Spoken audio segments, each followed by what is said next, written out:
Voters keep saying over and over again, we are not comfortable with this level of immigration. I understand why. It doesn't make you a racist to say that.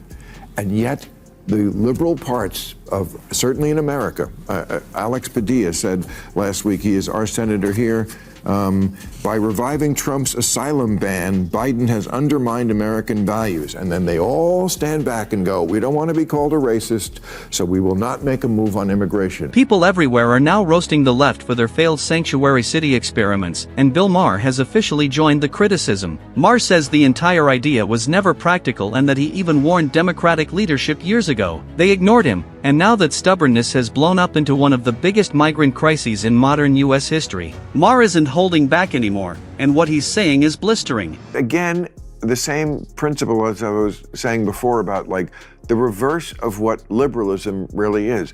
Liberalism is, for the sake of humanity and compassion, can we get these people off the streets?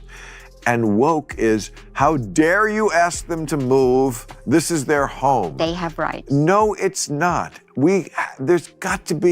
There's easily a better solution to this. Instead, they put them in hotels? That's your answer, hotels? Could everybody just stop the posturing? Maher lays out what he believes real liberalism should look like, and it definitely isn't turning city streets into permanent homeless camps. He argues that true compassion means helping people off the streets and toward real solutions, not enabling them to stay there. In his view, homelessness is driven by untreated mental illness, addiction, and long-term unemployment, not by some misunderstood alternative lifestyle. Maher calls it negligent to simply let people live wherever they want, insisting that genuine progress means fixing suffering, not romanticizing it. Don't pretend that you love migrants so much, and then when we send them to you, you don't like them. You know? Mm-hmm. You're full of mm-hmm. And we can see that. Yeah, you like them when it wasn't your problem because you're not a border state. And then when they show up in Chicago and New York, you're like, what are we going to do with these people? Yeah. Bill Maher isn't wrong. We've seen blue states like New York, Illinois, and Massachusetts loudly champion open border policies until the migrants actually showed up. These states were quick to virtue signal when the border crisis was happening far away. But once buses began arriving in their cities, shelters overflowed and budgets cracked. Suddenly, the welcoming tone disappeared. Leaders who once lectured everyone about compassion started asking the federal government to intervene or even tried pushing migrants away. The hypocrisy couldn't be clearer. Open borders were easy to support as long as the consequences were someone else's problem. Eventually, this was going to come to a neighborhood near you. Having someone embedded is a good start. That came from the Secretary of Homeland Security. We want to thank him. But I've been very clear on what we need. We need to control the border.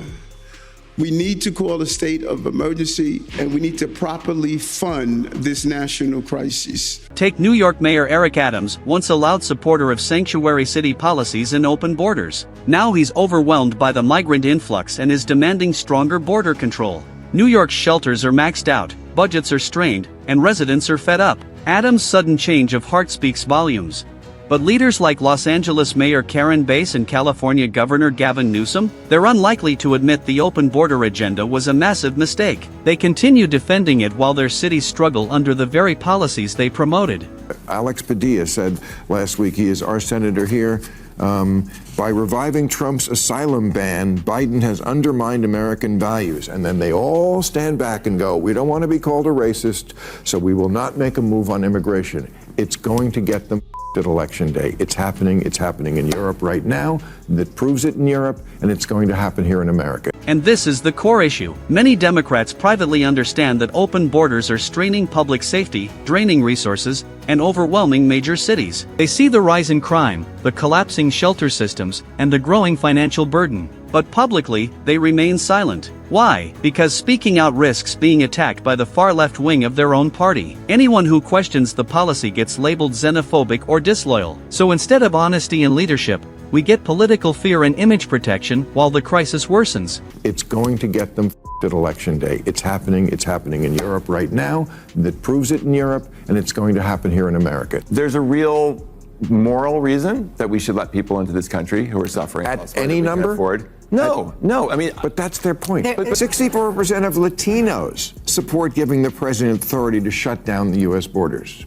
62% of registered voters would deport all migrants living in the U.S. illegally. Hate immigrants. That's They been don't true hate for a long immigrants. time. This part is especially surprising. Maher cites data showing that even immigrants themselves oppose open borders. The very people the left claims to defend are calling for stronger border security. Many legal immigrants followed the rules, worked hard, and built stable lives, and they now see the system being overwhelmed by unchecked crossings. They understand that compassion without order leads to chaos, often because they came from nations where weak borders fueled instability. When immigrants who live through these realities are demanding structure and control, ignoring them isn't progressive, it's dangerously irresponsible. What do you New Yorkers think of how Mayor Eric Adams and Governor Kathy Hochul? Yes, you pronounced it right. I take it you're a big fan. Have handled the city's migrant crisis. I saw today they're offering any of these migrants, this sounds like a game show, a plane trip to anywhere in the world. There's policy, you don't have to go home, but you can't stay here.